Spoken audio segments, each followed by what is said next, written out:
The test is in 4-part, Part 1, Part 2, Part 3, and Part 4. Now look at Part 1. Part 1. First, you have some time to look at questions 1 to 5.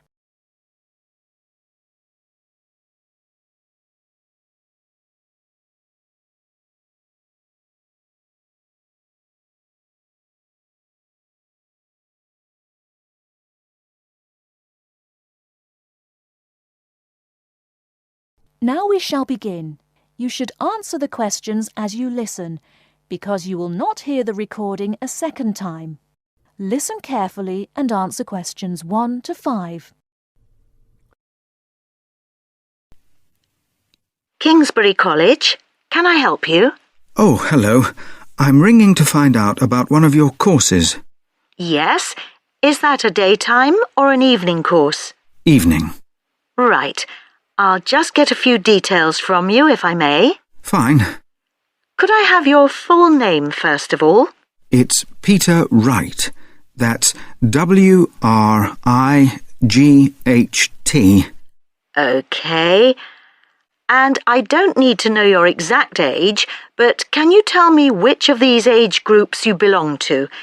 18 to 25, 26 to 35, 36 to 45, or over 45? 18 to 25. Fine. And do you have a job, or are you a full-time student? I'm an accountant. I just do courses in my spare time for interest. OK. Right. And your address, Mr. Wright? It's 11 Forest Road. F-O-R-E-S-T? Yes. Is that in Kingsbury? Yes, it is. I'm just down the road here. And do you have a phone number? It's 992-471. That's my home number. I haven't got a work number. That's fine. We probably won't need it. Before you hear the rest of the conversation, you have some time to look at questions 6 to 10.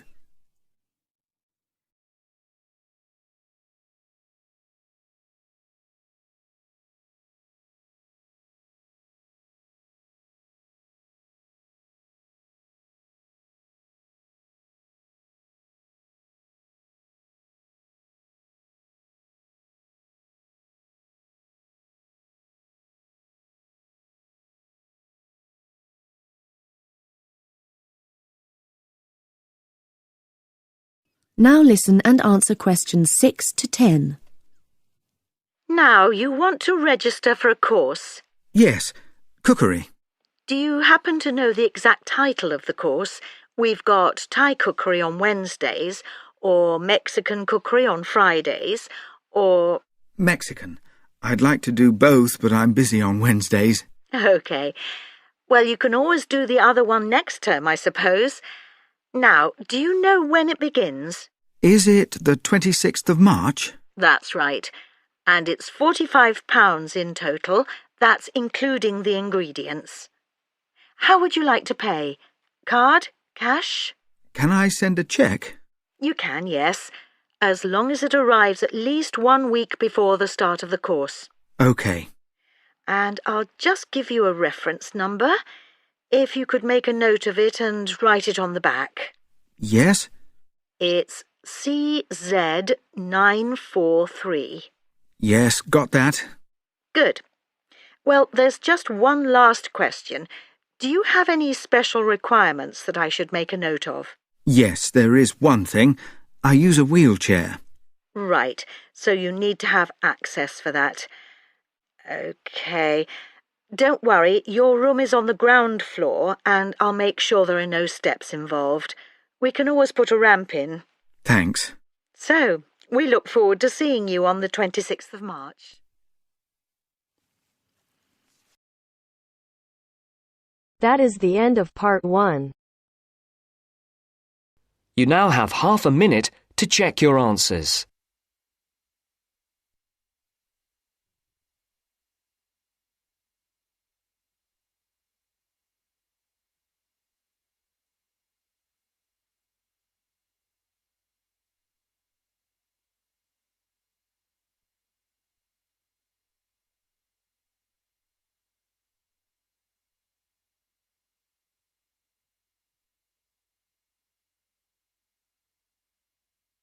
Now turns to Part 2. Part 2. First, you have some time to look at questions 11 to 15.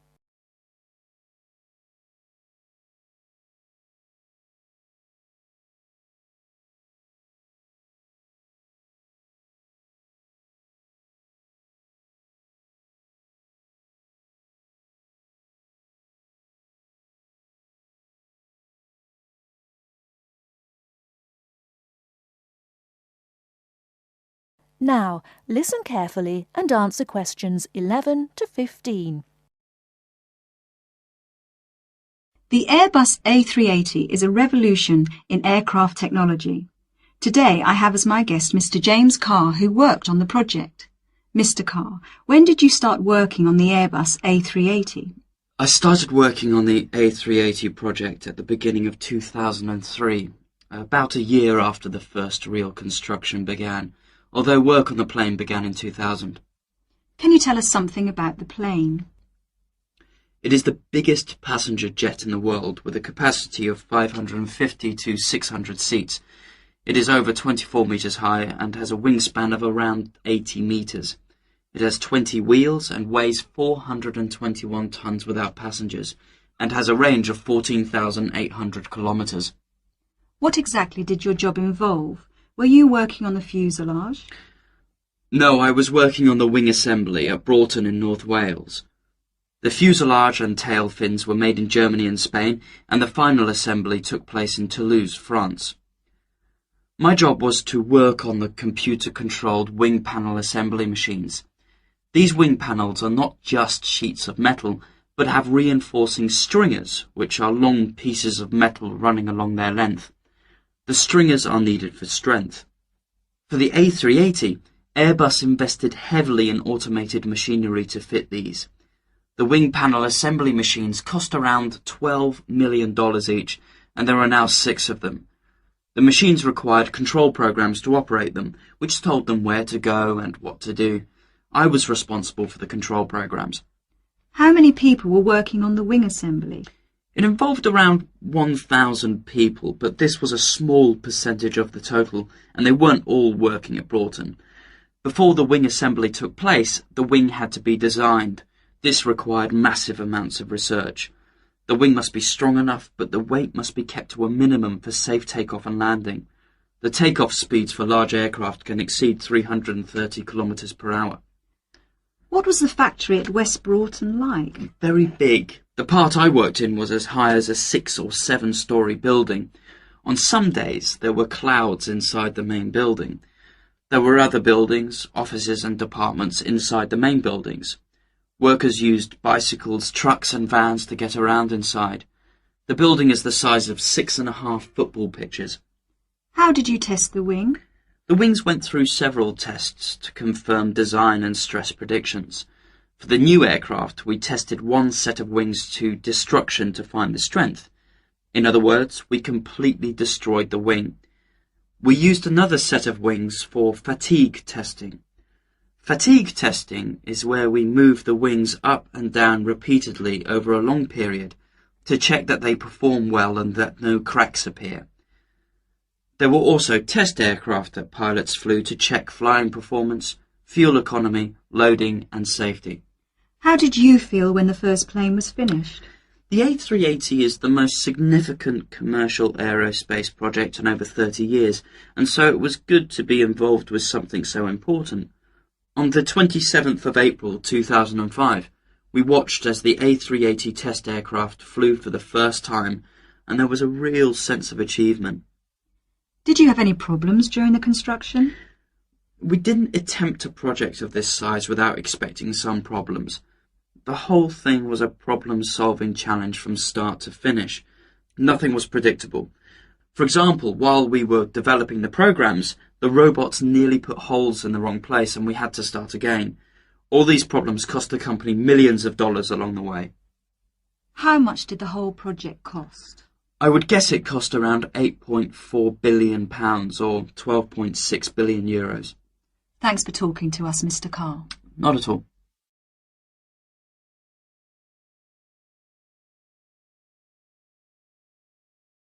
Before you hear the rest of the talk, you have some time to look at questions 16 to 20.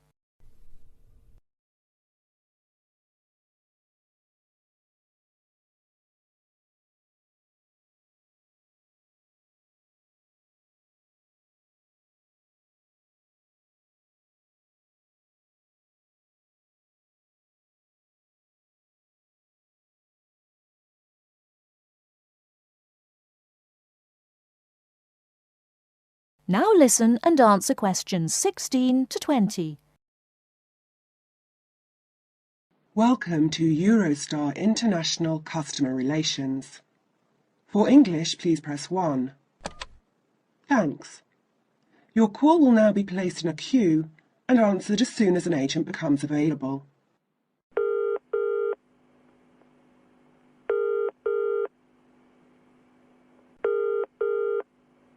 Which journey would you like to make? London to Paris, return. And what is your date of travel, please? The 21st of March, coming back on the 6th of April. What time of day would you like to travel? Around midday is best for me. There is one departing at 12:09 from Waterloo Station. Pardon? Could you repeat that, please? 12:09. 9 minutes past 12. Yes, 9 minutes past 12. Gets to Paris at 15:59. Right.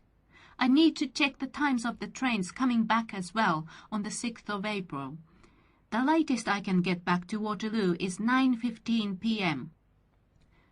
What's the last one I could catch to get back by 9:15? How about if you arrive at 21:53? Is that okay? I think that would be too late because the last bus is at 9:30.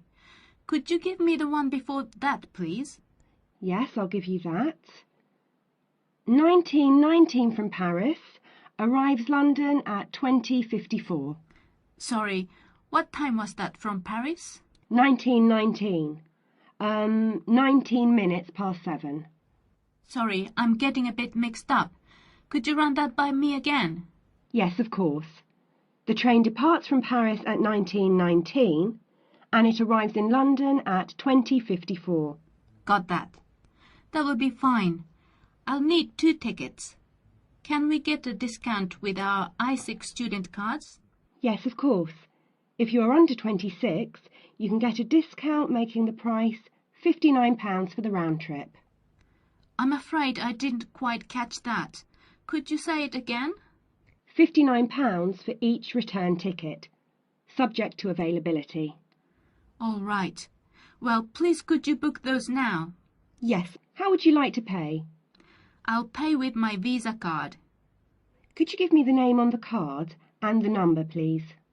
The name is M. Kumada, Kumada.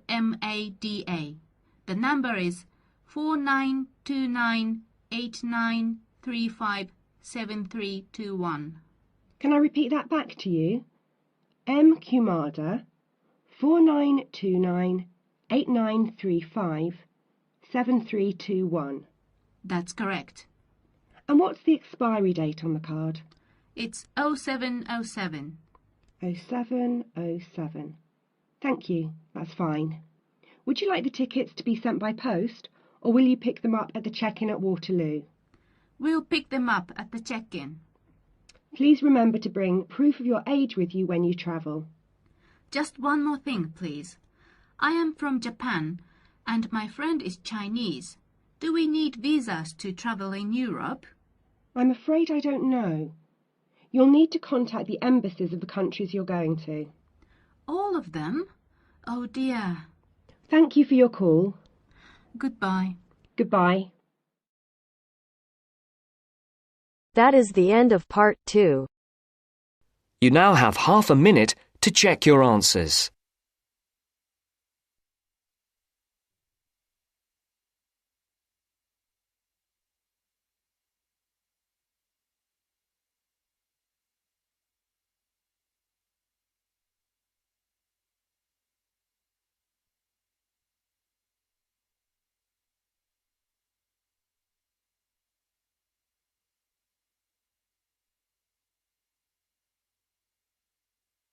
Now turns to Part 3. Part 3. First, you have some time to look at questions 21 to 25.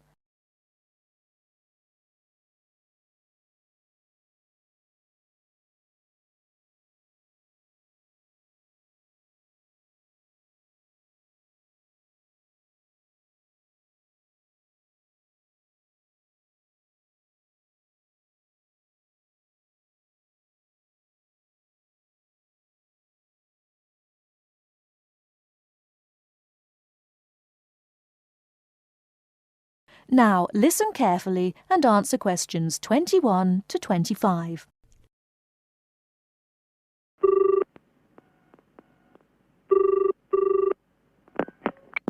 Scope Charity Office. How can I help you? Oh, hello. I'm ringing about the Dragon boat race that you're asking people to take part in. Oh, yes. We still need a few more teams. Are you interested in joining the race? Yes, we want to enter a team, but we don't know anything about it. Could I ask you for some more information first? Of course. I don't even know when it's being held. It's taking place on the 2nd of July. Is that a Saturday? No, it's a Sunday. It's a much more popular day and more people can take part then. Right. And where's it being held? At the Brighton Marina. Oh, I'm an overseas student. Could you spell that for me? Yes, it's Brighton Marina. That's Marina. Do you know where it is? I'm not sure. It's a couple of miles past the Palace Pier. Oh, yes, I know it. You take a right turning off the coast road, or you can cycle along the seafront. That's good. What time does the race start? Well, the first heats begin at 10 a.m, but you need to register half an hour before that, at 9:30, and we really recommend that you aim to be there by 9. It's a good idea to arrange a meeting place for your team. Right. And the race is to help raise money for charity? It is. We're asking every team member to try and raise £35 by getting friends and or relatives to sponsor them. Every crew member will receive a free tournament T-shirt if your team manages to raise £1,000 or more. Oh, that's quite good. Also, we're holding a raffle. Every crew member who takes part in the race this season will be entered into a free prize draw. Oh, what's the prize? It's pretty good. It's a holiday in Hong Kong. Sounds great.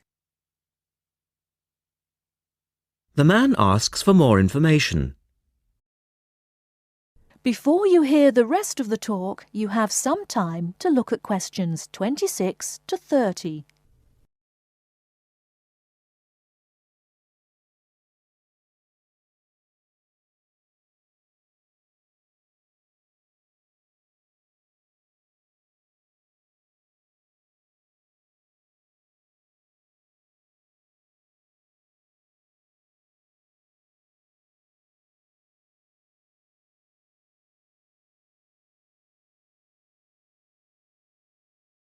Now listen and answer questions 26 to 30.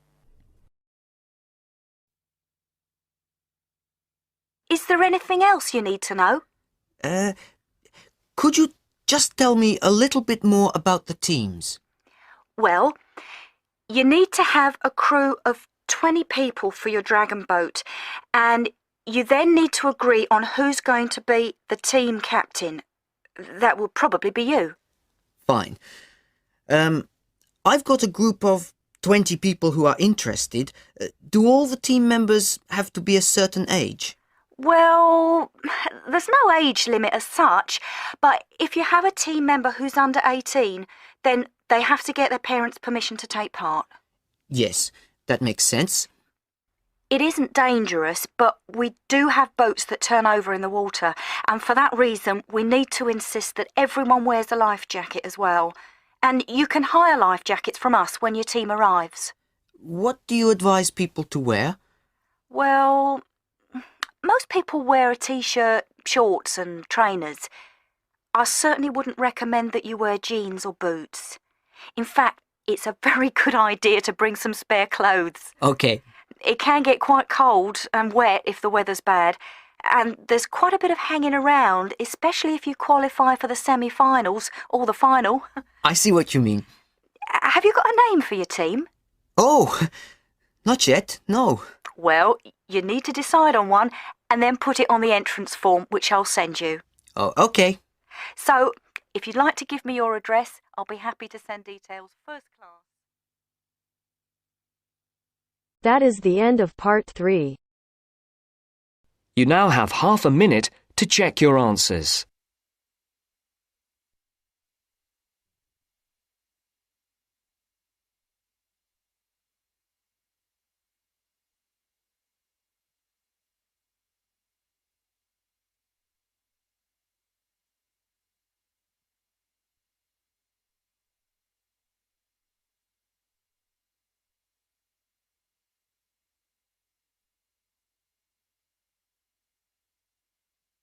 Now turns to part 4.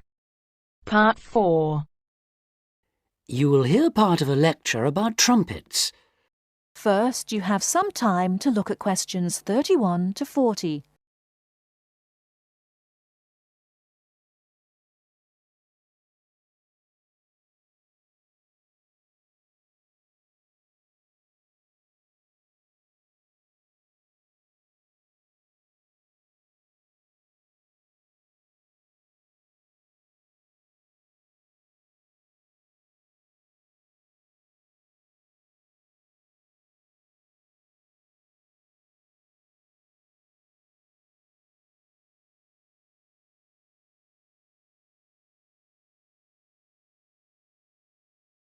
Now, listen carefully and answer questions 31 to 40.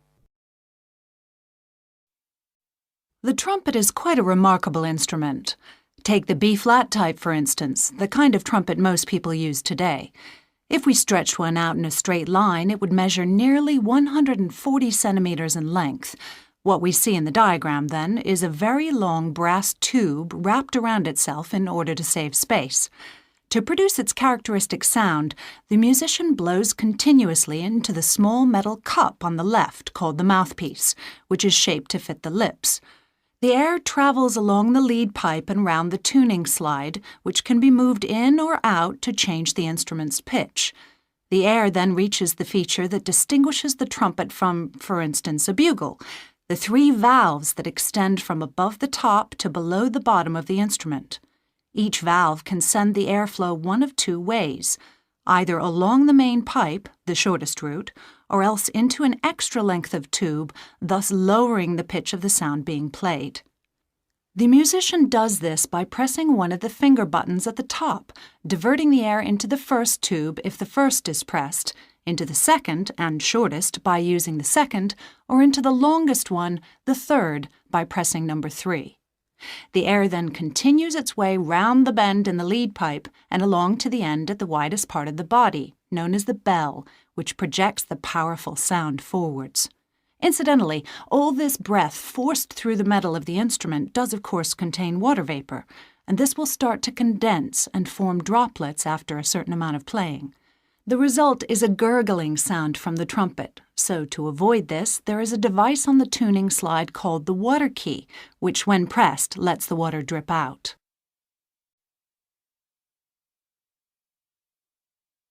The trumpet in one form or another has been around for a long time.